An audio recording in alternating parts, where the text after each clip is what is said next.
Qué privilegio, ¿verdad? Estar aquí en esta casa de oración, como lo es la iglesia de Tampa. La iglesia que me vio crecer en el Evangelio. La iglesia donde conocí este precioso mensaje. Gracias al Señor y veo muchas caras nuevas también. Qué maravilloso, ¿verdad? Cuando la iglesia está así llena. Para mí la iglesia está bien llena. Porque casi siempre en estos movimientos de verdad presente son muy pocos los que están en la iglesia. Pero gloria a Dios que vemos la iglesia llena. Alabado sea el nombre del Señor por eso. Por eso es que yo me gozo, hermano, cuando veo así congregaciones así. ¿Por qué? Porque de nosotros va a salir un remanente. Yo estoy seguro de eso. Y ojalá que todos nosotros estemos en ese remanente. Ese es el propósito, ¿verdad?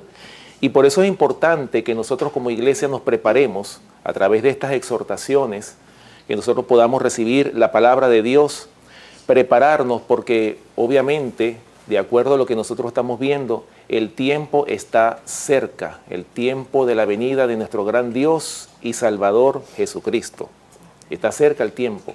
Y por esa razón es que tenemos que prepararnos, hermanos, y no perder ni siquiera un minuto, porque el tiempo de gracia se está cerrando. Se está cerrando el tiempo de gracia.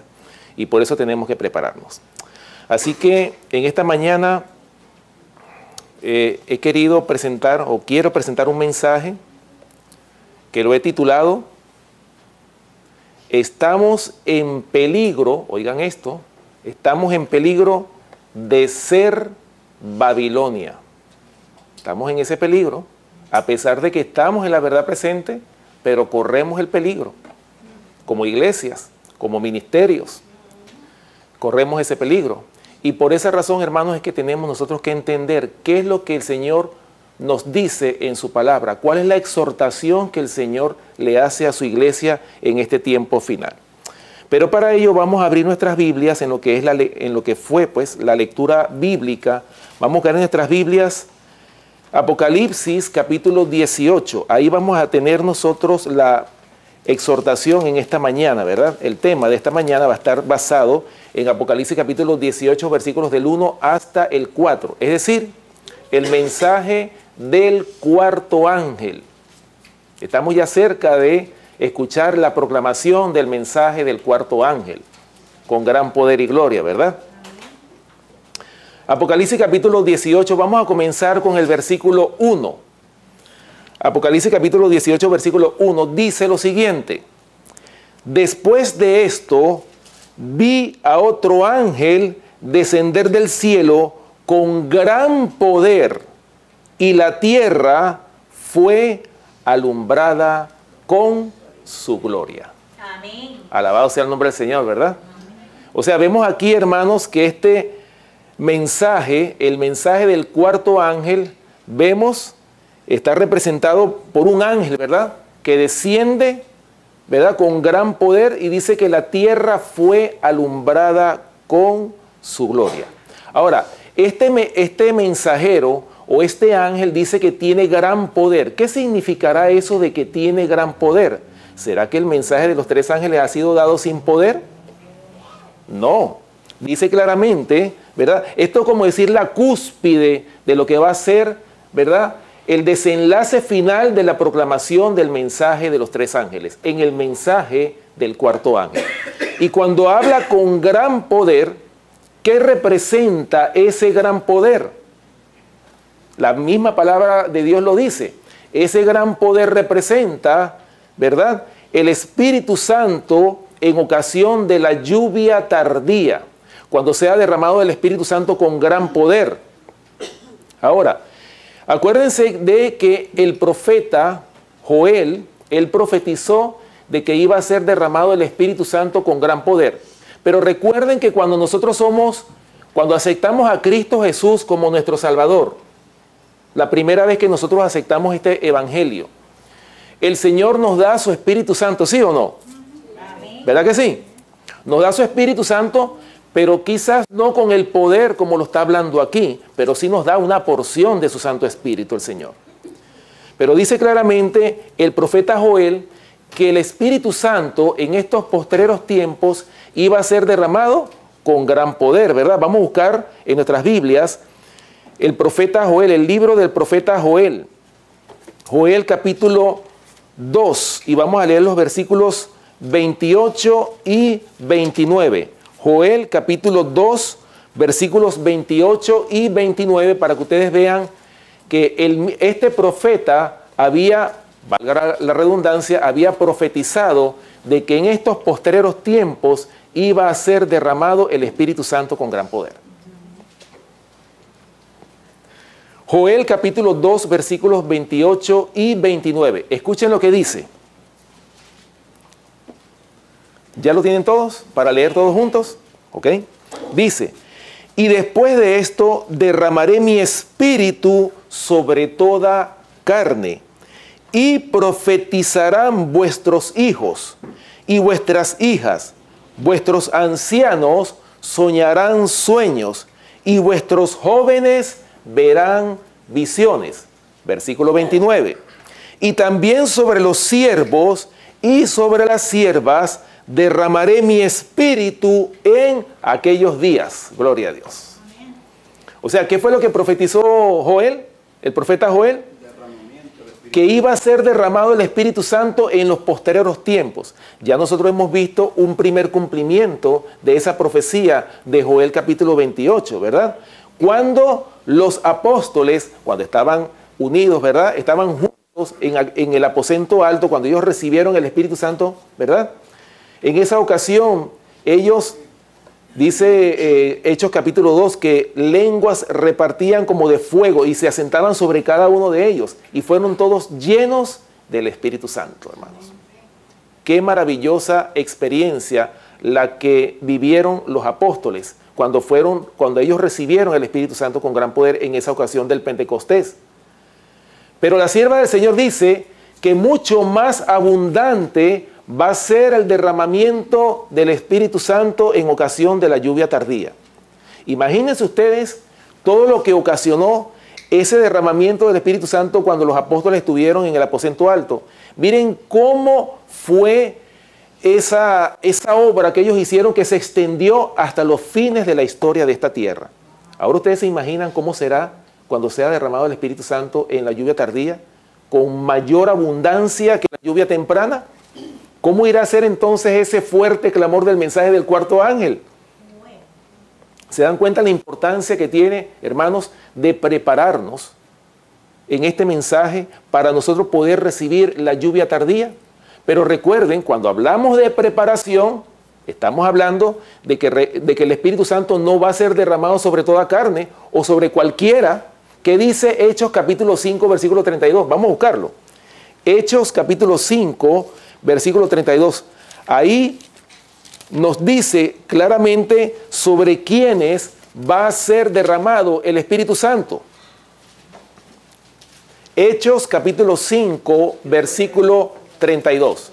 Dice claramente, y nosotros somos testigos suyos de estas cosas, y también el Espíritu Santo, el cual ha dado Dios a los que le obedecen.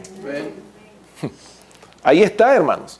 El Espíritu Santo no va a ser derramado sobre personas que no están viviendo a la altura de los 10 mandamientos de la ley de Dios. ¿Qué es lo que el Señor dice en su palabra? ¿Cuál es el fin de todo discurso oído? Teme a Dios y ¿qué más? Y guarda sus mandamientos, porque eso es el todo del hombre. Hermano, eso es lo que nosotros necesitamos. Temer a Dios y darle gloria. ¿Por qué? Porque la hora de su juicio ha llegado. Pero también dice, y guardar sus mandamientos. Hermanos, eso es el todo del hombre. Eso es todo lo que nosotros necesitamos. Todo discurso, todo sermón se resume en esas palabras. Como lo dice Eclesiastés capítulo 12, versículo 13, ¿verdad? Ahora, ya nosotros vemos que el profeta Joel profetizó el derramamiento del Espíritu Santo en su tiempo. El Señor Jesús también confirmó ese derramamiento del Espíritu Santo. Y vamos a buscarlo en Hechos capítulo 1, cuando el Señor Jesús estaba con los discípulos. Recuerden, los 12 apóstoles que estaban con él, bueno, los 11 estaban con él, ¿verdad? Y ellos tenían una preocupación. Y escuchen la pregunta que le hacen los discípulos, los apóstoles, al Señor Jesús. Ya era el día número 40 después de la resurrección del Señor. Tuvo 40 días después que el Señor resucitó. Estuvo con ellos preparándolos antes de que Él ascendiera, ¿a dónde? Al cielo. Ese día número 40 se le acercan los discípulos y le preguntan al Señor estas palabras que están aquí en Hechos capítulo 1, versículos del 6 hasta el 8. Escuchen lo que dice. Entonces, los que se habían reunido le preguntaron diciendo, Señor, ¿restaurarás el reino a Israel en este tiempo? ¿Qué pregunta le hicieron los apóstoles, verdad? Ellos todavía tenían la idea de que el Señor iba a restaurar el reino a Israel. Es decir, que ellos se iban a libertar del yugo romano. Esa era la aspiración que ellos tenían. Después que ellos sufrieron ese chasco con la muerte y resurrección del Señor Jesús. Sin embargo, le hacen esta pregunta. Señor, ¿restaurarás el reino a Israel en este tiempo? ¿Y cuál fue la respuesta del Señor? Versículo 7. Y les dijo, no os toca a vosotros saber los tiempos y las sazones que el Padre puso en su sola potestad. Pero, aquí hay un pero recibiréis poder cuando haya venido sobre vosotros, ¿qué?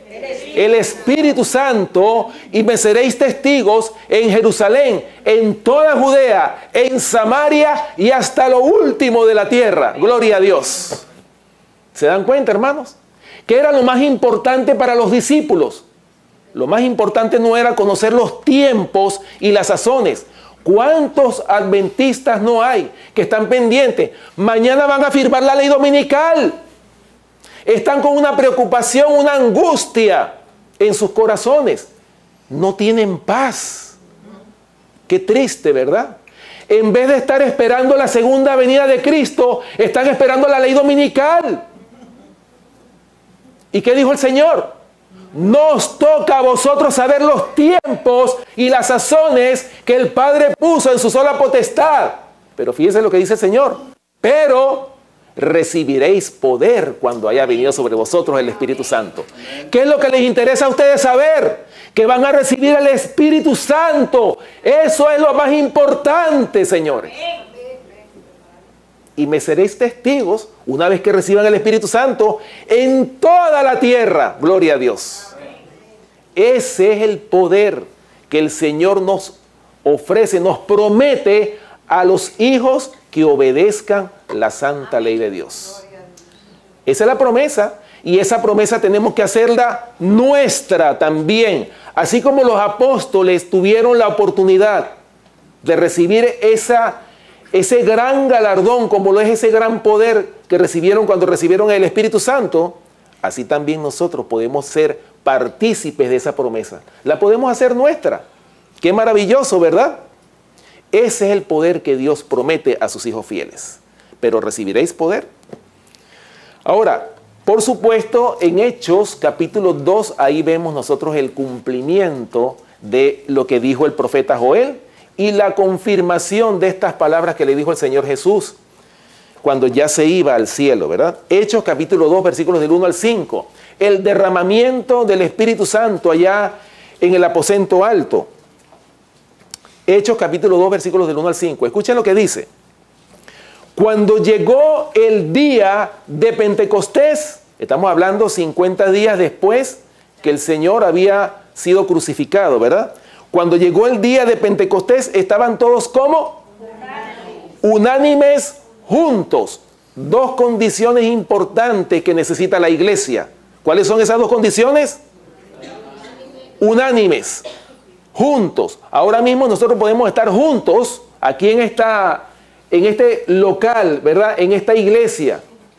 Pero la pregunta, ¿estaremos unánimes? ¿Creemos todos el mismo mensaje? ¿Estamos en la misma página? Porque si todavía hay entre nosotros diferencias, ¿cómo podrá ser derramado el Espíritu Santo sobre la iglesia? ¿Se dan cuenta? ¿Qué es lo que tienen que haber? Dos condiciones importantes.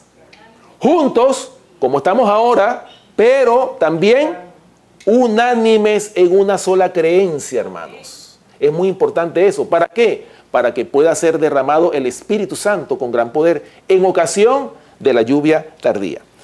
Cuando llegó el día de Pentecostés, estaban todos unánimes juntos, dice Hechos capítulo 2, versículo 1. Versículo 2. Y de repente vino del cielo un estruendo como de un viento recio que soplaba, el cual llenó toda la casa donde estaban sentados. Y se les aparecieron lenguas repartidas como de fuego, asentándose sobre cada uno de ellos. Y fueron todos llenos del Espíritu Santo y comenzaron a hablar en otras lenguas según el Espíritu les daba que hablasen. Versículo 5. Moraban entonces en Jerusalén judíos, varones piadosos, de todas las naciones bajo el cielo. Ahí está. Ahí podemos ver nosotros claramente el cumplimiento de esa profecía del profeta Joel que leímos en el capítulo 2, cumpliéndose aquí en el aposento alto. Cuando los discípulos dejaron de pelear, de desear el puesto más elevado, unos querían ser ancianos de iglesia, dicho en términos modernos, otros querían ser pastores, otros querían ser líderes, diáconos, todos los diferentes cargos de la iglesia. Cuando ellos dejaron de pelear por los cargos, fue cuando el Señor pudo derramar su Espíritu Santo sobre ellos. Ellos, cuando dejaron de discutir, porque ellos siempre estaban, hasta le preguntaron al Señor Jesús, que si uno de los hijos de una madre, ¿verdad? Ustedes saben cuál es, ¿verdad? Que si permitía que uno se sentara a la derecha y a la izquierda del Señor cuando viniera en su reino. No sabían lo que estaban pidiendo, ¿verdad? O sea, ellos estaban siempre deseando el puesto más elevado. Cuando ellos se quitaron todos los intereses que ellos tenían, fue cuando el Señor pudo trabajar sobre su iglesia. Fue cuando pudo derramar el Espíritu Santo con gran poder. Y eso fue, hermanos, lo que sucedió en esos tiempos y es lo que va a suceder sobre la iglesia remanente. Sobre la iglesia remanente. Por eso es muy importante que nosotros entendamos las características del remanente que el Señor viene a buscar. Yo siempre pido en mis oraciones, ojalá que nosotros todos, que no se quede ninguno, ojalá que toda esta congregación esté en el remanente. Ese es el propósito, prepararnos, hermanos, romper los lazos con el mundo y que el Señor tome el control de nuestra vida para que el Señor pueda llevarnos ¿a dónde? A las mansiones celestiales, donde no va a haber más dolor, ni llanto, ni muerte, ni angustia, ni dolor, ni maldad, sino todo va a ser una felicidad que va a ir en aumento constantemente. Dice el deseado de toda la gente, dice una cita cortica, pero es muy sustanciosa, dice: mientras más conozcamos a Dios, más intensa será nuestra felicidad. ¿Ustedes se imaginan eso, hermanos? ¿Será que cabe en la mente del ser humano que a medida de que pasen los años de la eternidad, año tras año, día tras día, la felicidad vaya a ir en aumento y que nunca vaya a caer? ¿Puede caber eso en la mente de un ser humano? Qué maravilloso, hermano, cosa que ojo no vio, ni oído yo, son las que el Señor tiene preparado para su pueblo fiel. Pero tenemos que ser un pueblo ¿cómo? Fiel a los mandamientos de Dios. Que cuando nos vengan las pruebas, estemos dispuestos, como los 3 jóvenes hebreos, no importa si tengo que morir, muero, pero yo no me voy a postrar ante esa imagen. Ante la imagen de la bestia, por supuesto, en nuestros tiempos, ¿verdad? Así es. Voy a leerles aquí, hablando del mensaje de Apocalipsis capítulo 18, los que tienen la Biblia de estudios, hay un comentario que me gustaría compartir con ustedes. El ángel, o sea, el cuarto ángel, ¿verdad? El ángel de Apocalipsis capítulo 18, así se titula el comentario. El ángel de Apocalipsis capítulo 18. Dice: Las profecías del capítulo 18 de Apocalipsis pronto se cumplirán. ¿Cuándo se van a cumplir? O sea, en nuestros tiempos, ¿verdad? Durante la proclamación del mensaje del tercer ángel, otro ángel ha de descender del cielo con gran poder y la tierra será alumbrada con su gloria. Imagínense ustedes que aquí habla de toda la tierra. Imagínense cómo se irá a proclamar ese mensaje con gran poder. Sigue diciendo el comentario: el Espíritu del Señor bendecirá tan abundantemente a los seres humanos consagrados que hombres, mujeres y niños abrirán sus labios en alabanza y acción de gracia, llenando la tierra del conocimiento de Dios y de su gloria inigualable, como las aguas cubren el mar. Los que han mantenido el principio de su confianza firme hasta el fin estarán bien despiertos durante el tiempo cuando se proclame el mensaje del tercer ángel con gran poder. Fíjense, hermanos, hay algo muy importante que nosotros necesitamos entender. Nosotros creo que aquí en esta iglesia, yo sé y estoy seguro que aquí se ha estudiado mucho lo que es el mensaje de los tres ángeles. Pero fíjense, hermanos, que nosotros, y yo sé que ustedes lo conocen, que el mensaje de los tres ángeles se ha proclamado de forma cronológica. Ya nosotros sabemos que lo que fue el mensaje del primero y segundo ángel se proclamaron ¿cuándo? ¿En qué tiempo? 1844. En 1844, ¿verdad? Que fue cuando el Señor levantó a un siervo llamado Guillermo Miller, ¿verdad? Que empezó a proclamar de que Cristo iba a venir, ¿verdad? Ya nosotros conocemos la historia. Y ahora, en este tiempo, nosotros estamos bajo la proclamación del mensaje del tercer ángel. Pero dice el conflicto de los siglos, dice que durante la proclamación del mensaje del tercer ángel, cuando sea derramada la lluvia tardía, lo que le va a dar poder a esa proclamación del mensaje del tercer ángel, lo va a convertir, o sea, el derramamiento de la lluvia tardía es lo que va a convertir este mensaje en el potente pregón del mensaje del cuarto ángel. Por eso dice claramente que va a alumbrar toda la tierra con su gloria. Por eso, hermanos, es que aquí, cuando nosotros hablamos de ese gran poder, escuchen lo que dice, vamos a buscarlo en Zacarías, el profeta Zacarías, hablando del Espíritu Santo. Zacarías capítulo 4, vamos a buscar Zacarías capítulo 4, versículo 6, para que ustedes vean cómo el profeta Zacarías interpreta lo que es el aceite, ¿verdad? Lo que representa ese aceite que vio en visión los 6 candelabros, ¿verdad? Que tenían depósitos de aceite. Había una oliva y ese aceite continuo hacía arder esas lámparas continuamente. Zacarías capítulo 4, versículo 6. ¿Qué representa ese aceite que vio el profeta Zacarías en esa visión? Dice, Zacarías capítulo 4, versículo 6, dice: entonces respondió y me habló diciendo, esta es palabra de Jehová a Zorobabel, que dice, no con ejército ni con fuerza, sino con mi espíritu, ha dicho Jehová de los ejércitos. Gloria a Dios. Hermano, ¿cómo es que se va a dar este mensaje? Porque dice que es dado a gran voz, ¿sí o no? Pero el hecho de que sea dado a gran voz no es gritando ni forzando a la gente. ¿Cuántos hermanos no hay de verdad presente que a veces han interpretado esto, la amonestación de que tenemos que forzar a los hermanos y hasta obligarlos casi? O sea, es como que si yo agarrara una planta que no está, que se demora en crecer y entonces la voy a alar para que crezca. ¿Qué voy a hacer? ¿La voy a romper, sí o no? Entonces, hermanos, igualmente, no todos tenemos la misma velocidad de crecimiento. Por eso es que el Señor quiere que tengamos paciencia para poder apacentar a la iglesia. Así como cuando Pedro, lo que estábamos hablando en la escuela sabática, ¿verdad? Pedro, cuando cayó sobre la roca, porque él era muy impetuoso e impulsivo.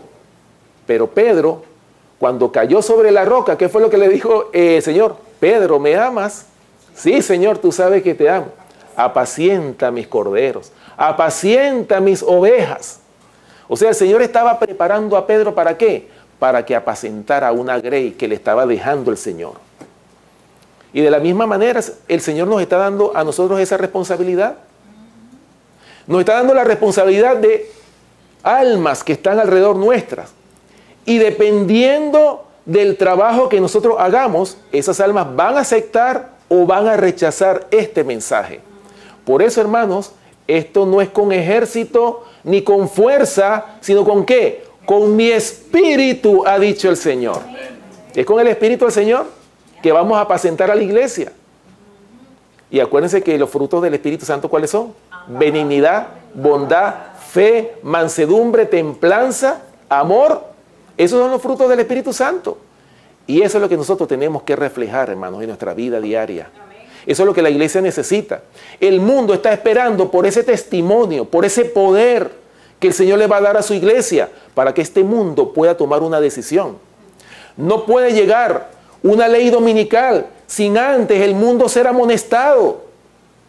Cuando el mundo pueda ver la verdad en contraste con el error, la gente va a tomar una decisión. Y ahí es donde el Señor va a derramar sus juicios sobre aquellos que rechazaron la verdad del Evangelio eterno. ¿Se dan cuenta, hermanos, la hora tan solemne que nosotros estamos viviendo? Bueno, otro comentario que quiero compartirles. 3 mensajes, aquí mismo en la Biblia de Estudios, 3 mensajes que deben combinarse. ¿Qué pasa con el mensaje de los 3 ángeles? A pesar de que fue un mensaje dado cronológicamente, ¿verdad? El primero y segundo ángel se dieron en el pasado. No quiere decir con esto de que nosotros solamente vamos a dar el mensaje de los 3 ángeles. 3 mensajes que tienen que combinarse. Dice el comentario lo siguiente: deben combinarse los mensajes de los 3 ángeles. Hoy por hoy nosotros tenemos que dar ese mensaje combinado. Mensaje del primero, segundo y tercer ángel. Deben combinarse los mensajes de los 3 ángeles, dando su triple luz al mundo. Dice Juan en el Apocalipsis: vi a otro ángel descender del cielo con gran poder, y la tierra fue alumbrada con su gloria. Esto representa la proclamación del último y triple mensaje de amonestación para el mundo. ¿Se dan cuenta, hermanos? Tenemos que entender bien qué representan estos 3 mensajes y tenemos que proclamarlo como unidos. Estos 3 mensajes tienen que combinarse para darlo en un solo mensaje, que va a ser el mensaje del cuarto ángel, con gran poder y gloria. ¿Estamos de acuerdo? Ok, vamos a continuar, vamos a volver a nuestras Biblias, ¿verdad? En Apocalipsis capítulo 18, ahí es que está nuestro tema en la mañana de hoy, ¿verdad? Apocalipsis capítulo 18, versículo 2. Vamos a leer el versículo 2. Apocalipsis capítulo 18, versículo 2. Escuchen lo que dice. Y clamó con voz potente. Me voy a detener aquí. ¿Cómo es proclamado este mensaje? ¿Será que es proclamado así con un susurro? ¿Cómo? Cuando habla de voz potente, ¿sabe qué representa eso? No representa tanto que yo tengo que alzar la voz para que me escuchen, no. Para eso están, ¿qué? Los medios de comunicación. Eso es lo que el Señor está abriendo, hermanos, para que este mensaje se pueda dar a gran voz. Eso es lo que significa la palabra a gran voz. O sea, utilizando la radio, la televisión, la internet, y es lo que nosotros estamos utilizando hoy día. Y cómo este mensaje ha ido, hermano, hasta lo último de la tierra. Por eso, como decíamos, ¿verdad? Me seréis testigos ¿en dónde? En Jerusalén, en toda Judea, en Samaria y hasta lo último de la tierra. Gloria a Dios. Y por eso es que vemos nosotros testimonios poderosos. Cómo el Señor está abriendo los medios de comunicación, hermanos, se los está poniendo al alcance de hombres y mujeres que han hecho su compromiso con el Señor de trabajar en esta verdad presente. El Señor está poniendo en sus manos los medios de comunicación. Bueno, por ahí hay una sorpresa que todavía no se las puedo decir, pero hay otras cosas muy buenas noticias vienen por ahí. Así que eso se los dejo para más adelante. Así que, hermanos, Dios está en el control de su obra. Como yo le digo a muchos hermanos, hay gente que se preocupa por el dinero porque no entra dinero en el ministerio. Pero yo cuando estaba en Venezuela, un país que está en una crisis espantosa. Yo nunca tuve necesidad, nunca pedí dinero para sacar los folletos cuando los estaba sacando allá en Venezuela. Gracias a un hermano que me mandó una maquinita para sacar los folletitos allá. Hermanos, yo saqué, contando, haciendo un cálculo, más de 15,000 folletos saqué yo en Venezuela. Y yo no tuve necesidad, hermanos, de pedir ofrenda, de estar detrás de los hermanos para que me dieran el dinero, no. Yo lo puse en oración. Señor, tú eres el dueño del oro y de la plata. Amén. Tú eres el que tiene el control de tu obra y tú sabes que yo estoy dispuesto a hacer tu obra. Amén. Tú eres el que pone los recursos. Yo voy a esperar en eso. Hermanos, y eso fue que me llamaron, los hermanos me dieron ofrenda para la obra, cuando se enteraron que yo iba a hacer esa obra, y me llegaron ofrendas y ofrendas, más de 15,000 folletos, hermanos. Y fueron repartidos así como cuando uno reparte al mayor. En toda Venezuela, hermanos que me pedían grupos, paquetes completos, se los mandaba a diferentes lugares. Y así fue. Hermanos, en toda Venezuela dieron la vuelta a toda Venezuela y parte de Colombia también. Y eso se multiplica porque esos folletos que salieron, todavía mi madre allá en Venezuela, que ella ahora que está sentando el mensaje, ella a veces me llama y me dice, hijo, aquí me llamó una hermana que me pidió unos folletos para que se los mande. Tú tienes el folleto La Segunda Venida de Cristo. ¿Dónde está ese folleto que me lo están pidiendo? Y mi mamá no es cristiana y está haciendo la obra por mí allá en Venezuela. Gloria a Dios por eso. Hermano, ¿qué quiero decirles con esto? Hermano, la influencia, eso fue un trabajo de años. Mi mamá hubo un momento en que ella prácticamente me amenazó con botarme de la casa por causa del evangelio.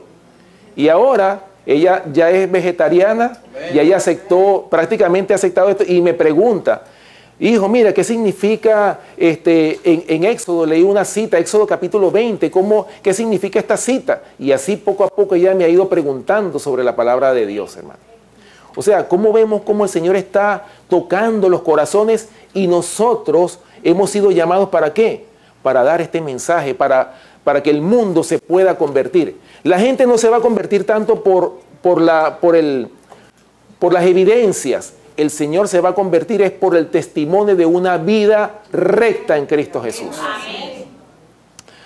Bueno, dice, y clamó con voz potente. Hablando de ese clamor con voz potente, nosotros podemos buscar algunos textos bíblicos, como por ejemplo, Isaías capítulo 58.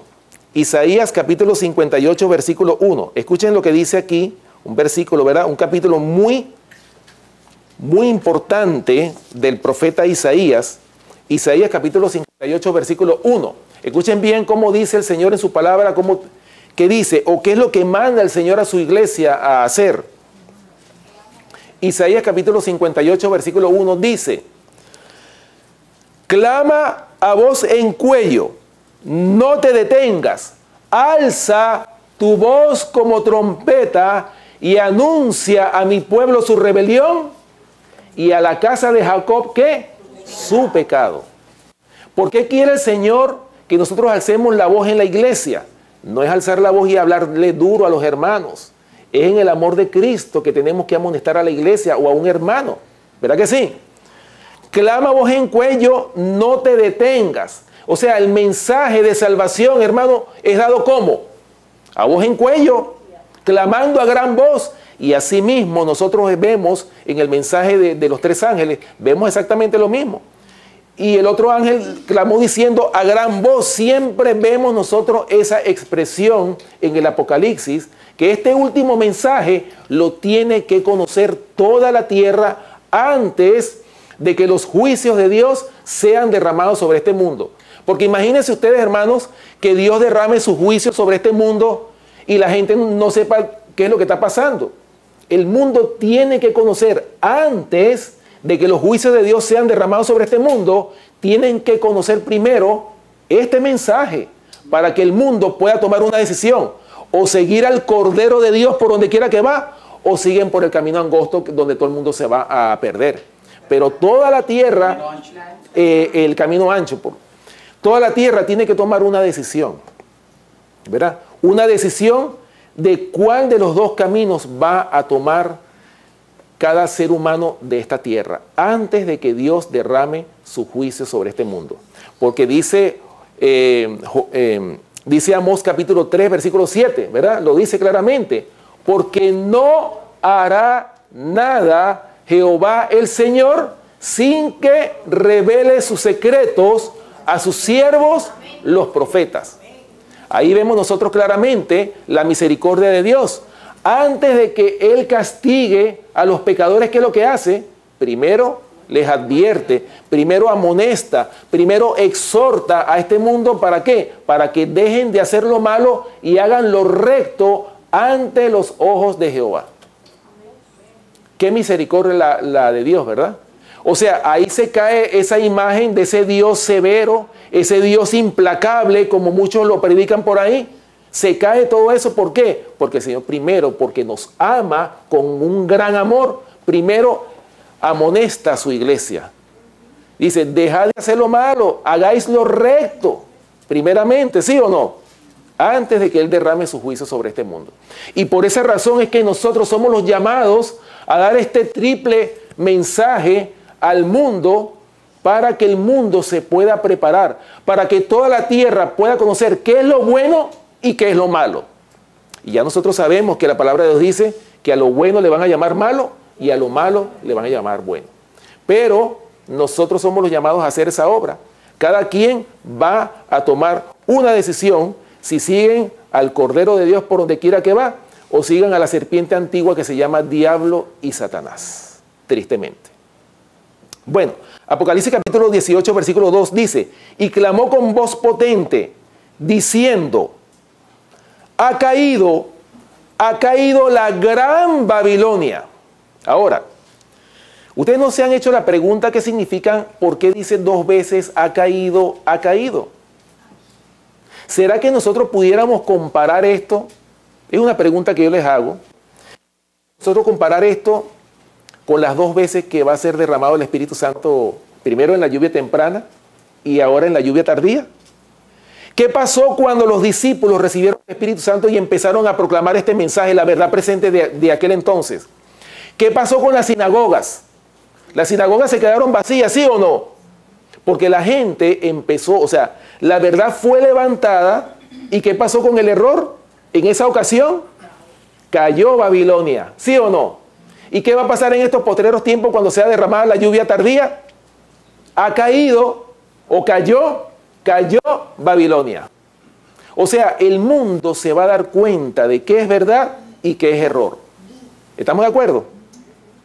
Ha caído la gran Babilonia, ¿verdad? Y se ha hecho habitación de demonios y guarida de todo espíritu inmundo y albergue de toda ave inmunda y aborrecible. Tristemente, ¿verdad? Ahora, hablando de que todas aquellas organizaciones religiosas que se han convertido en Babilonia. Ahora, la pregunta que yo les hago, ¿qué significa la palabra Babilonia? Porque a veces nosotros mencionamos esa palabra y es como una ofensa para muchos, ¿sí o no? Cuando decimos tal iglesia o tal hermano está en Babilonia, ¿será que es una mala palabra que estamos nosotros diciendo? ¿Será que estamos, digamos, ofendiendo? ¿O es una grosería lo que estamos diciendo nosotros? ¿Qué significa la palabra Babilonia? Confusión. Confusión. Cualquier persona puede estar en Babilonia sin darse cuenta. Cualquiera. Si nosotros no estamos, hermanos, sintonizados en la verdad de Dios, si nuestra mente no está con la mente del Señor, ¿qué va a pasar? Estamos en Babilonia. O sea, esa palabra no debería ser una ofensa para la iglesia. Debería ser más bien una exhortación, preguntarnos, ¿estoy yo en Babilonia? ¿Qué tengo yo que hacer para salir de Babilonia? Salir de Babilonia no significa que yo voy a abandonar una iglesia apóstata o una iglesia caída o una iglesia que está en confusión para formar un grupo de sostén propio y traer las mismas malas costumbres de la iglesia caída a la iglesia que yo estoy formando o el grupo de sostén propio que estoy formando. Muchos piensan que salieron de Babilonia solamente saliendo de la iglesia físicamente. Pero yo puedo todavía continuar estando en Babilonia sin darme cuenta. ¿Cuántos no hay que han formado iglesias de sostén propio y están enseñando el error? El vino del furor de su fornicación están enseñando. Están contaminando a todo el mundo con ese vino. De tal manera que muchos están borrachos y no se dan cuenta. ¿Acaso puede un borracho discernir entre la verdad y el error? No puede, hermano. Y así está la mayoría del mundo protestante. Por eso es que el Señor va a levantar un pueblo que no va a estar en confusión, un pueblo que va a estar en la verdad presente. Amén. Y ese pueblo va a adorar al Padre en espíritu y en verdad, como se lo dijo Jesús a la mujer samaritana. Y miren en el caso de la mujer samaritana, cuando el Señor Jesús estaba hablando con ella, cuando le descubrió todos sus pecados, que ella desvió la conversación hacia un punto de controversia religioso en ese tiempo, de que cuál era el lugar donde se debía adorar, si era en Samaria o en Jerusalén. Había esa controversia entre judíos y samaritanos. ¿Y qué le dijo el Señor? Mujer, créeme que la hora viene cuando ni en este monte ni en Jerusalén adoraréis al Padre. Vosotros, o sea, ustedes adoran lo que no saben. Nosotros adoramos lo que sabemos. ¿Por qué? Porque la salvación viene de los judíos. Mas la hora viene y ahora es cuando los verdaderos adoradores adorarán al Padre en espíritu y en verdad. Hermano, esa es una de las características del remanente, escogido por gracia, como lo dice el apóstol Pablo en Romanos capítulo 11, versículo 5. Es una de las características clave. El Señor Jesús, cuando dijo a la mujer esas palabras, eran palabras proféticas de un movimiento que se iba a levantar en estos tiempos finales. Un remanente. O sea que iba a llegar el momento en que iban a adorar al Padre en espíritu y en verdad. Por eso, hermanos, cuando nosotros estudiamos el remanente, ustedes se acuerdan, ¿verdad? El remanente es un movimiento que no va a tener pastor terrenal que lo dirija. ¿Por qué? Porque en Ezequiel capítulo 34 dice claramente que todos los pastores se apacentaban a sí mismos y ninguno de los pastores apacentaban a sus ovejas. Y el versículo 11 de Ezequiel capítulo 34 dice: yo mismo iré a buscar mis ovejas y las reconoceré. Y por eso es que el remanente va a clamar: Jehová es mi pastor, nada me faltará. ¿Por qué? Porque tienen un pastor que es Jehová, que los va a dirigir. Van a entender esas palabras.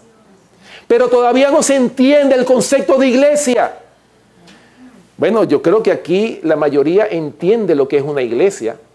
El propósito de esta congregación es que todos los que estamos aquí, aunque seamos dispersados, pero cuando seamos dispersados tengamos un nombre. Y ese nombre tiene que ser el Evangelio Eterno. Pero no es el Evangelio Eterno como ministerio. El Evangelio Eterno no es el nombre del pastor Hugo Gambetta tampoco. El Evangelio Eterno es un movimiento, una experiencia, un movimiento que se va a levantar en estos tiempos postreros, que va a dar al mundo el último mensaje de misericordia. Un movimiento que no va a tener compromiso ni con iglesias ni con pastores. ¿Por qué? Hermanos, porque tristemente lo digo, va a llegar el día en que la mayoría de las congregaciones religiosas van a apostatar de la verdad, producto de la presión tan grande que van a ejercer estas grandes leyes que se están levantando. Por esa razón es que nosotros tenemos que prepararnos ahora. Que si somos dispersados por causa de la persecución, que cuando salgamos a diferentes lugares, nosotros tengamos ese mismo nombre y seamos capaces de levantar una congregación a donde quiera que estemos. Un movimiento, hermanos, en esta misma verdad presente. No es casualidad que estemos aquí en esta iglesia, no es casualidad. El Señor nos ha traído aquí para prepararnos para los eventos que van a ocurrir en el tiempo postrero. Por eso dice claramente, para que nosotros no nos convirtamos en habitación de demonios, ¿qué tenemos que hacer? Hermanos, tenemos que caminar rectamente en el Señor. Tenemos que salir de Babilonia, es decir, de la confusión, comprender este mensaje y si es posible que nosotros hagamos un examen interno. La doctrina que yo creo, voy a examinarla a ver si yo estoy parado verdaderamente en la doctrina. Cada uno de nosotros debiera hacerse un examen a ver si nosotros entendemos el mensaje. Eso es un buen ejercicio. ¿Por qué? Porque va a llegar el día en que nosotros, hasta las Biblias nos las van a quitar. Todos nos lo van a quitar. Pero ¿qué es lo que no nos van a quitar? El carácter de Cristo cuando sea edificado en cada uno de nosotros. Ese es el nombre que tenemos que llevarnos. Si somos dispersados, pero que nos llevemos el nombre de verdaderos cristianos. Que representemos el carácter de Cristo donde quiera que vayamos. Por eso, hermanos, ese evangelio va a ser proclamado con gran poder, porque es proclamado con la unción del Espíritu Santo. Amén. Vamos a Apocalipsis capítulo 18, versículo 3. Apocalipsis capítulo 18, versículo 3, continuando con este mensaje del cuarto ángel. Dice: porque todas las naciones han bebido del vino del furor de su fornicación, y los reyes de la tierra han fornicado con ella, y los mercaderes de la tierra se han enriquecido de la potencia de sus deleites. ¿Qué ha pasado con todas las naciones? ¿Qué es lo que ha hecho Babilonia? Le ha dado, ¿verdad?, del vino del furor de su fornicación. ¿Y qué representa el vino? Ya nosotros sabemos, ¿verdad? Doctrina. Pero este vino, ¿cómo estaba? Fermentado. Es decir, un vino que lo que traía era ¿cómo? Borrachera, confusión. Es decir, contaminación, pudiéramos decir también. Porque recuerden que los 144,000, dice claramente Apocalipsis capítulo 14, dice: estos son los que no se contaminaron con mujeres. ¿Por qué? Porque son vírgenes. Estos son los que siguen al Cordero por donde quiera que va. Esa tiene que ser la característica de la iglesia, hermanos. De nosotros como verdad presente. Que nosotros como iglesia seamos la diferencia. Estamos llamados a ser un pueblo peculiar. ¿Saben lo que significa la palabra peculiar? Un pueblo diferente del mundo. Que la gente pueda ver en nosotros un pueblo contrario a las costumbres de este mundo. Costumbres que lo que han hecho es echar por tierra los principios de la verdad que están contenidas en la palabra de Dios. Por eso es que el Señor nos está llamando. Hermanos, si nosotros no funcionamos, tristemente se los digo, el Señor va a llamar a otros que no son de este redil y los va a levantar para terminar esta obra. El Señor tiene otro redil, otras ovejas que no son de este redil, el Señor lo dice en su palabra. Por esa razón, hermanos, es que tenemos que prepararnos. Ahora, hablando de ese vino del furor de su fornicación, ese vino de las falsas doctrinas, ese vino de los vientos de doctrina, como también se le llama. Bueno, la lista es interminable si nosotros pudiéramos mencionar cuáles son los diferentes vientos de doctrina que se han levantado. Como por ejemplo, la naturaleza de Jesús. ¿Cuántos no han hablado de la Trinidad también? De que nada más es el Padre y el Hijo. De otros hablan de Jesús solo. Otros hablan de la adoración a María. Es decir, es interminable la lista de falsas doctrinas, pero lo más triste del caso es que aquellos que se dicen ser el pueblo de la verdad presente, lamentablemente andan viendo, en vez de estar contemplando lo que dice la Biblia y lo que dice el espíritu de la profecía, ¿qué están haciendo? Contemplando en internet lo que no tienen que contemplar. Y les digo, hermanos, tristemente nosotros en nuestra iglesia allá en West Palm Beach hay un hermano que lo lamentamos muchísimo, pero ese hermano se puso a ver lo que no tenía que ver. Un hermano que predicaba los sábados, así como nosotros, predicaba los mensajes cada sábado, y tristemente ese hermano se puso a ver cosas que no tenía que ver, empezó a dudar del espíritu de profecía, Más tarde empezó a dudar de la Biblia y ese hermano está completamente en el mundo. Qué triste, hermanos. Por eso, mis amados hermanos, Dios nos ha llamado a nosotros con un mensaje poderoso. Allá en Venezuela vimos nosotros, cuando estábamos allá en un ministerio de salida del campo, cuando estábamos por allá, había un hombre que estaba endemoniado, un hombre que pegaba, gritaba, y eso era, hasta desnudo andaba ese hombre. Y después de un tiempo nos enteramos que ese hombre había sido adventista del séptimo día. Y lo peor del caso, había estado en esta verdad presente. Un hombre que había rechazado el mensaje. Por eso, mis amados hermanos, tenemos que tener cuidado porque ya nosotros conocemos esta verdad. Somos responsables por este mensaje que el Señor nos ha dado a nosotros. Y si nosotros no vivimos esto o rechazamos esta verdad, ¿qué va a pasar? Pudiéramos caer como ese hombre. Podemos correr la misma suerte que corrió ese hombre, un endemoniado. Por eso es que la casa no puede quedar barrida y adornada solamente, vacía, ¿verdad? No puede quedar vacía, sino tiene que Cristo ocupar el lugar donde estaba el diablo. ¿Estamos de acuerdo? Por eso, hermanos, el vino de las falsas doctrinas que está emborrachando este mundo. Miren lo que dice Mateo capítulo 24. Por eso, hermanos, esto es serio y por eso en esta mañana el Señor nos está exhortando a que nosotros nos preparemos en la sana doctrina. Porque miren lo que va a pasar, lo que dice Mateo capítulo 24, versículo 24. Un versículo que nosotros conocemos. Las señales del pronto regreso de Cristo. Escuchen lo que dice aquí el Señor en Mateo capítulo 24, versículo 24. Dice, porque se levantarán falsos cristos y falsos profetas y harán grandes señales y prodigios de tal manera que engañarán, si fuere posible, aún a los escogidos. ¿Qué va a pasar en estos tiempos postreros? Van a levantarse hombres que se van a llamar el Cristo, falsos cristos, falsos profetas, y no solamente que se van a levantar, sino que van a hacer grandes señales y prodigios de tal manera que van a engañar, si fuere posible. O sea, si Dios se lo permitiera, engañaría a quienes, a los escogidos para salvación. ¿Se dan cuenta el peligro que corremos nosotros? Por esa razón, hermanos, es que nosotros corremos el peligro de ser como Babilonia, si nosotros nos descuidamos.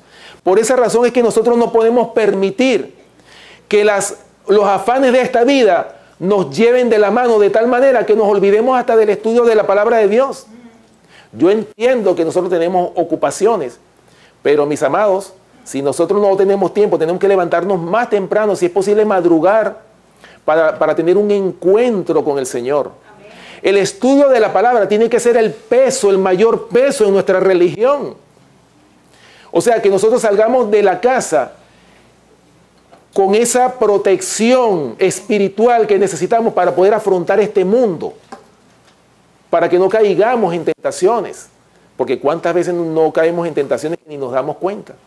Por eso dice claramente el conflicto de los siglos, habrá hombres de fe y de oración que se sentirán impelidos a declarar con santo entusiasmo las palabras que Dios les inspire.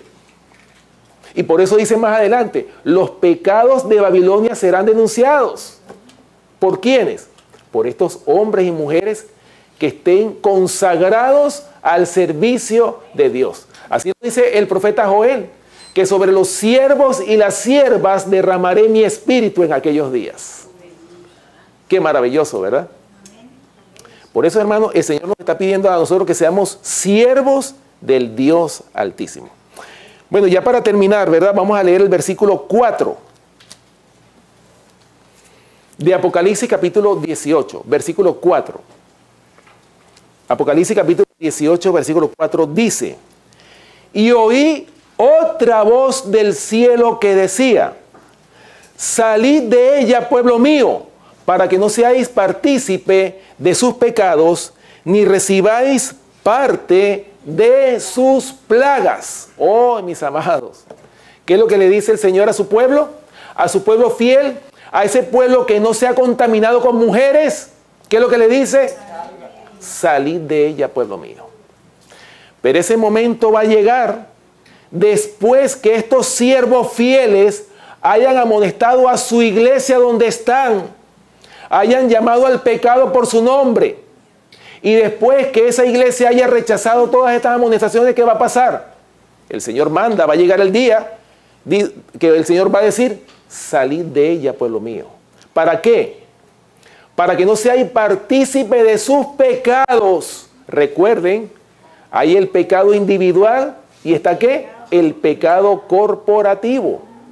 El pecado corporativo es el pecado que afecta a toda la iglesia, y es por eso, mis amados hermanos, que nosotros como ministros del Evangelio tenemos que amonestar a las iglesias. ¿Para qué? Para que las iglesias puedan caminar rectamente. Si hay un problema en la iglesia, hay que resolverlo, porque ese problema afecta a toda la iglesia.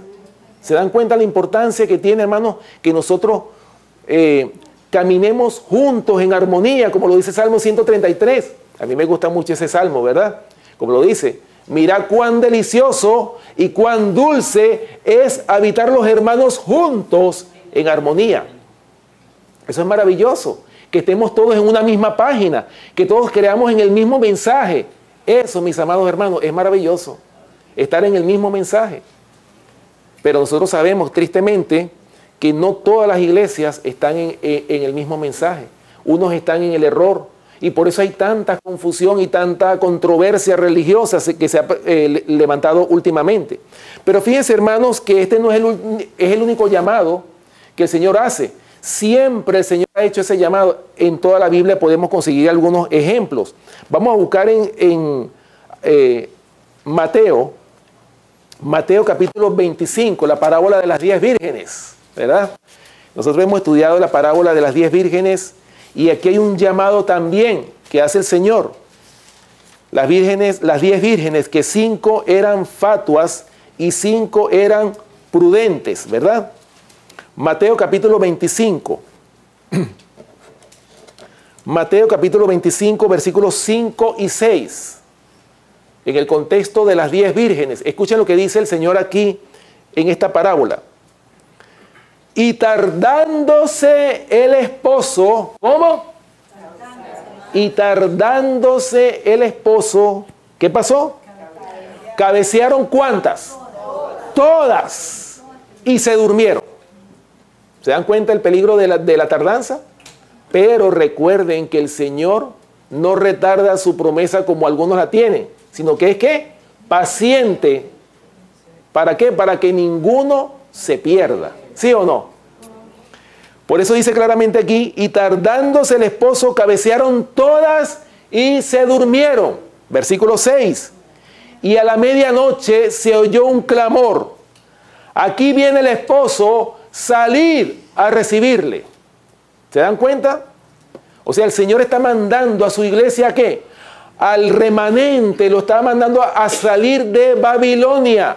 Pero recuerden, salir de Babilonia no es solamente abandonar una iglesia e irse a otra. No, es salir de la confusión, es el abandono del pecado. Eso es lo que significa salir de Babilonia. Porque cuando estamos en pecado, estamos en confusión. Porque el pecado trae confusión. Así lo dice el apóstol Pablo en Segunda de Tesalonicenses, capítulo 2. Vamos a buscarlo. Segunda de Tesalonicenses, capítulo 2, versículos del 8 hasta el 12. Vamos a leer para tener un contexto, ¿verdad? Segunda de Tesalonicenses, capítulo 2, versículos del 8 hasta el 12. Para que ustedes vean, hermanos, lo que significa o lo que trae como consecuencia el rechazo de la verdad. ¿Ok?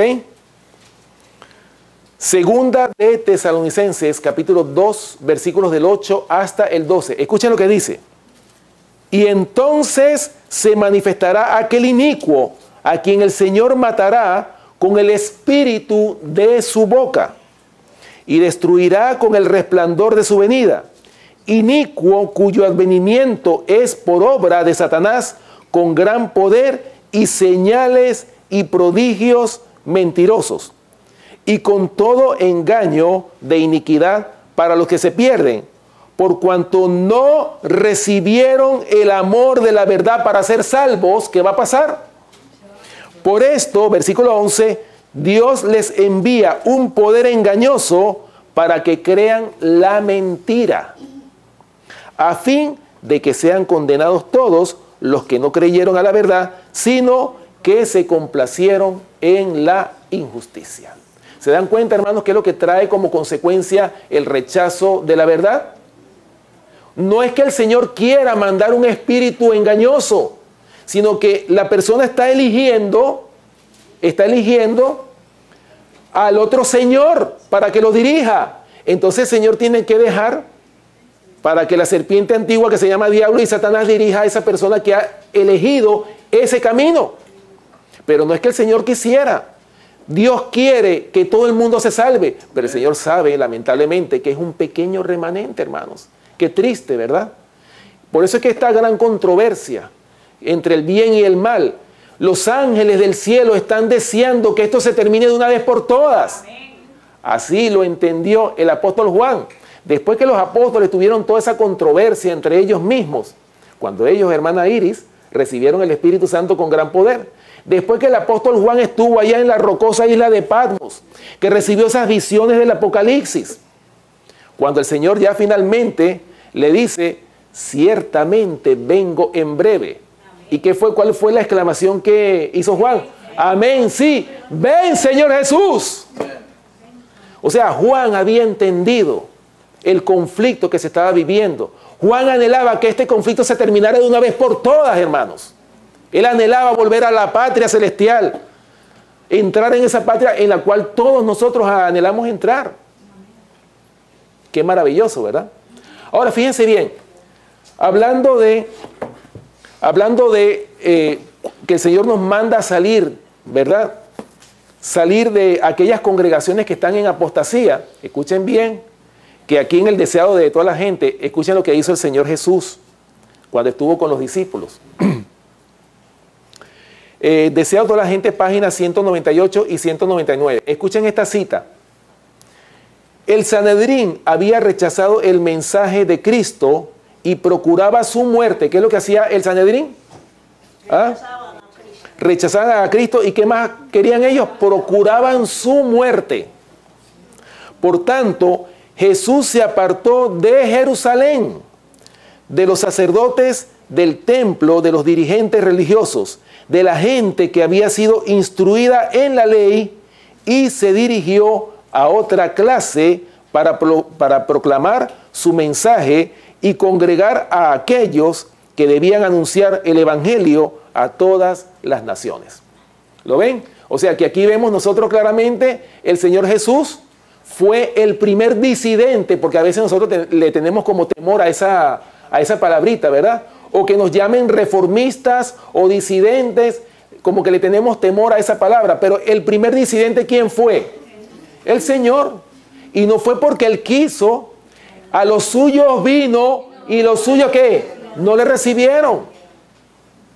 Sigue diciendo aquí en la página Deseado de la gente 198-199. Dice, así como la luz y la vida de los hombres fue rechazada por las autoridades eclesiásticas en los días de Cristo, ha sido rechazada en toda generación sucesiva. O sea, así como fue en los tiempos de Jesús, ha sido en toda generación, ¿verdad? Lo dice aquí el deseado de toda la gente.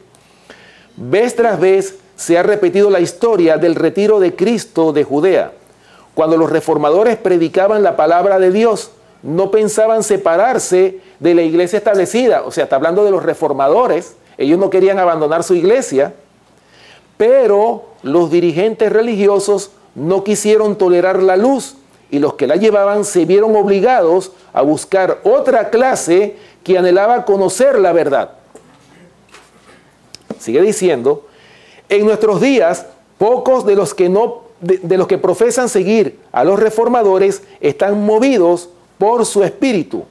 Pocos escuchan la voz de Dios y están listos para aceptar la verdad en cualquier forma que se les presente, Con frecuencia, los que siguen los pasos de los reformadores están obligados a apartarse de las iglesias que aman para proclamar la clara enseñanza de la palabra de Dios. Y muchas veces, los que buscan la luz se ven obligados por la misma enseñanza a abandonar la iglesia de sus padres para poder obedecer. Así lo dice aquí el deseado de toda la gente, páginas 198 y 199. ¿Se dan cuenta, hermanos, que no solamente en los tiempos del Señor Jesús sucedió eso, de que Él tuvo que irse a una clase de hombres y mujeres, ¿verdad?, que sí estaban dispuestos a aceptar el mensaje? ¿Y dónde era que se congregaba el Señor? ¿Será que Él tenía un local como este donde se congregaban con los discípulos? No, en la ladera, en la montaña, en cualquier lugar. O sea, la iglesia del Señor era una iglesia itinerante. Y asimismo va a ser la iglesia remanente. No va a tener templo donde adorar, no va a tener pastor que la dirija, porque Jehová es mi pastor y nada me faltará, ¿verdad? O sea, hermanos, va a ser una iglesia que va a estar de un lugar a otro. Va a estar itinerante, va a estar cambiando de un lugar a otro. ¿Por qué? Primero, por la persecución. Y el Señor va a permitir también la persecución, como lo permitió en los tiempos de los apóstoles. ¿Para qué? Para que esta verdad se pueda difundir por todo el mundo. Porque de hecho, el remanente no va a tener, le van a prohibir predicar en televisión, en radio. Esa va a ser la realidad. Pero sin embargo, ustedes saben muy bien que Dios, para el Señor no hay nada imposible. Este mensaje va a llegar hasta lo último de la tierra. Y todo el mundo va a conocer o va a poder diferenciar qué es verdad y qué es error. ¿Ok? Así que entonces, otro versículo más que habla sobre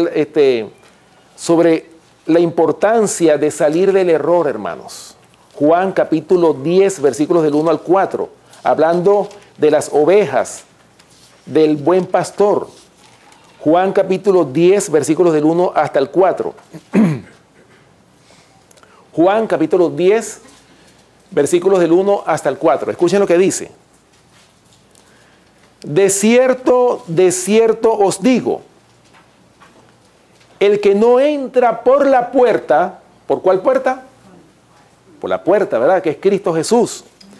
El que no entra por la puerta en el redil de las ovejas, sino que sube por otra parte, ese es ladrón y salteador. Versículo 2. Mas el que entra por la puerta, el pastor de las ovejas es. A este abre el portero y las ovejas oyen su voz y a sus ovejas llama por su nombre. ¿Y qué más? Y las saca. ¿Lo ven? Y cuando ha sacado fuera todas las propias, va delante de ellas y las ovejas le siguen porque conocen su voz. ¿Lo ven? O sea, el mismo Señor también está sacando aquí a su pueblo. ¿De dónde? De Babilonia, hermanos. Por eso es muy importante, y ya termino con esta cita, ¿verdad?, que está en Testimonios acerca de la conducta sexual, adulterio y divorcio, un libro que fue compilado, ¿verdad?, con algunas citas que tienen que ver con estos temas, sobre el divorcio, sobre el matrimonio. En la página 211 de este libro, la sierva del Señor escribió estas palabras que vamos a leer a continuación en este libro, en la página 211 de este libro.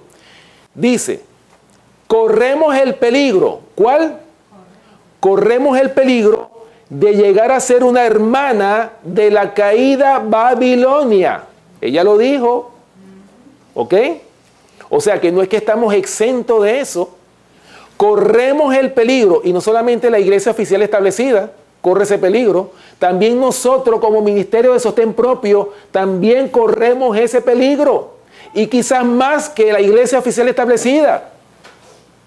Corremos el peligro de llegar a ser una hermana de la caída Babilonia y permitir que nuestras iglesias se corrompan. ¿Se dan cuenta el peligro que corremos? Y permitir que nuestras iglesias se corrompan, se llenen de todo espíritu inmundo y alberguen a toda ave inmunda y aborrecible. Ese es el peligro que corremos, hermanos. Por eso es importante que nosotros como iglesia estemos siempre velando, hermanos. ¿Para qué? Para que no entremos en esa condición de Babilonia.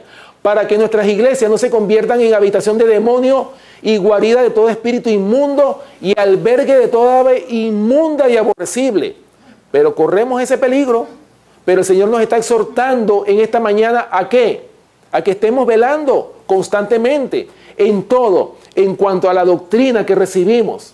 Por eso es que no solamente es recibir la doctrina de nuestros hermanos, es investigar, estudiar, escudriñar, como lo dice Juan capítulo 5, versículo 39. Escudriñar las escrituras. ¿Por qué? Porque a vosotros os parece que en ellas tenéis la vida eterna y ellas son las que dan testimonio de mí. ¿De qué manera podemos nosotros recibir el testimonio de Jesucristo? Es a través de su palabra, ¿verdad? Porque en su palabra hay poder. Y lo digo porque fíjense lo que dice el Salmo 33, versículo 9. Me gusta mucho este versículo, ya para terminar, ya con este término, ¿verdad? Salmo capítulo 33, versículo 9. Me gusta mucho este versículo porque este versículo es una locura para la ciencia. ¿Ok? Salmo 33, versículo 9. Y aquí podemos nosotros tener fe de que la palabra de Dios tiene poder. Escuchen lo que dice. Salmo 33, versículo 9. Porque Él dijo y fue hecho. Él mandó y existió. Gloria a Dios. Hermanos, en la palabra de Dios hay poder. En la palabra de Dios, ¿cuántas personas no se han convertido y han aceptado al Señor por leer su palabra, por recibir el Evangelio eterno? En la palabra hay poder para transformar un alma, para sacarla de la oscuridad del error y levantarlo para que sea una luz para el mundo.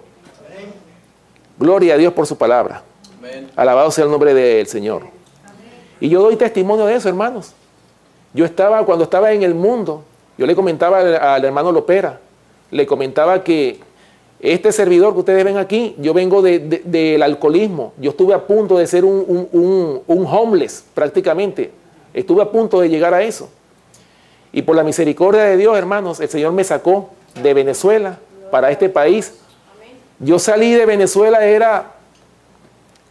siempre con la ambición de ganar dinero. Yo en mi país ganaba buen dinero en mi trabajo, pero cuando llegué aquí, yo quería pensaba en los dólares, no, allá voy a ganar dólares. Estaba yo en el mundo, ¿verdad? Y cuando vengo a este país, todo me salió al revés completamente como yo lo había planificado. Y ese no era el plan que el Señor tenía para mí. Poco a poco el Señor me fue humillando y me fue humillando hasta que di los pasos, que llegué aquí a la ciudad de Tampa y gracias a un programa radial, hermanos, el Señor me presentó, ¿verdad? Dios me habló a través de ese programa radial y gracias al Señor y gracias a ese programa radial llamé a los hermanos para que me fueran a visitar a mi casa porque estaba, impresionado por el mensaje, ¿verdad? Que yo había escuchado. Y todos los días, hermanos, le doy gracias al Señor. Y todos los días bendigo ese día maravilloso, ese día que para mí fue el día más brillante de mi vida, cuando 2 ángeles visitaron mi casa para presentarme el último mensaje de misericordia, el mensaje de los 3 ángeles. Y todo lo que yo preguntaba, me lo contestaban con un escrito está. Y ahí fue donde yo vi definitivamente la palabra de Dios tiene poder. Y doy gracias, hermanos, porque conocí este mensaje y hoy por hoy le doy gracias al Señor porque Dios ha permitido, a pesar de los golpes, a pesar de todo, nos hemos mantenido en un país tan secular como en Venezuela, donde este mensaje no ha tenido cabida. Sin embargo, a mí me tocó levantar una obra allá. No tuve el éxito de levantar una obra porque en Venezuela el venezolano es muy secular.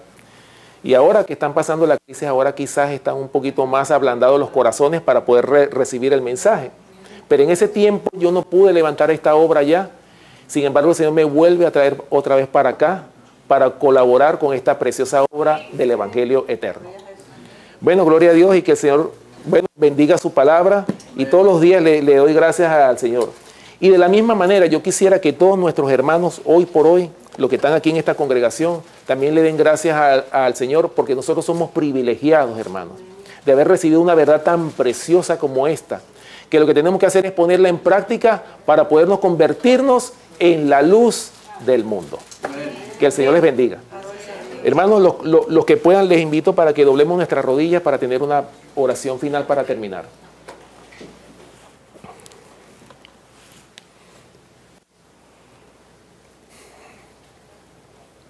Amante Dios que mora en el cielo, Señor, estamos agradecidos por tu palabra en esta mañana. Te damos gracias, Señor, por tus amonestaciones. Te damos gracias por las pruebas que tú nos das, de las cuales te rogamos y te pedimos que tú nos ayudes, Señor, a soportar las pruebas, a soportar la disciplina que tú nos pones para que podamos ser un pueblo sano y santo para poderte recibir en las nubes de los cielos. Esta hora, Señor, te damos gracias, Señor, porque tú nos has dado el privilegio de conocer este precioso mensaje que va a alumbrar toda la tierra con su gloria. Y por esa razón te rogamos, Señor, te pedimos por esta congregación que ningún hermano se pierda y que pueda estar incluido en ese redil que tú vienes a buscar. Que pueda ser parte de ese remanente escogido por gracia, como lo dice el apóstol Pablo. Que podamos ser de tu pueblo fiel que va a ir a las mansiones celestiales, donde no va a haber ni llanto, ni clamor, ni dolor, ni pecado, ni nada que aflija al ser humano. Gracias, Padre Celestial, por tu preciosa palabra. Prepáranos, Señor, para que podamos ser un pueblo, para que podamos ser la luz del mundo, y que este mundo pueda convencerse de pecado, de justicia y de juicio, y que puedan llegar a los pies de Cristo Jesús en arrepentimiento sincero y verdadero. En esta hora te damos gracias, Señor, y te pedimos una bendición muy especial por cada congregación religiosa que haya tomado la decisión de seguir por este camino de la verdad presente. Te pedimos, Señor, por este ministerio, y te pedimos por otros ministerios que están trabajando en difundir al mundo este mensaje en diferentes partes de este mundo. Gracias, Señor, por darnos el privilegio de participar en tu obra, y prepáranos, Señor, para darte honra y gloria a tu santo y divino nombre. Bendice los alimentos que hemos de compartir a continuación y ayuda, Señor, a que este día sea un día lleno de bendiciones para cada uno de nosotros, que podamos seguir gozándonos en este santo sábado que tú nos has dado a cada uno de nosotros. Gracias por escucharnos, Señor. Perdona nuestros pecados y ayúdanos a ser de tu pueblo, ese pueblo fiel que va a heredar la salvación y la vida eterna. Gracias por escucharnos. Te lo pedimos en el nombre y por los méritos de nuestro amante Salvador, Cristo Jesús. Amén. Amén. Amén.